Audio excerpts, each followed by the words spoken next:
और सबसे बड़ा चैनल बोल सबसे बड़े एंकर इमरान रियाज खान के प्रोग्राम इमरान खान के साथ बोल ने रेटिंग के तमाम रिकॉर्ड तोड़ दिए।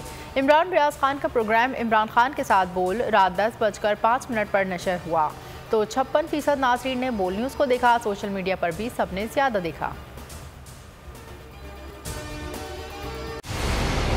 मंजिल, रास्ता, जज्बा, भयानक सच्चाई से हटाए पर्दे और तोड़ डाली झूठ की बेड़ियां। सलाखों से डरना कैसा जब चट्टानों ने पाला हो। इमरान खान बोल के साथ जुम्मे से इतवार रात 10 बजे सिर्फ बोल न्यूज पर।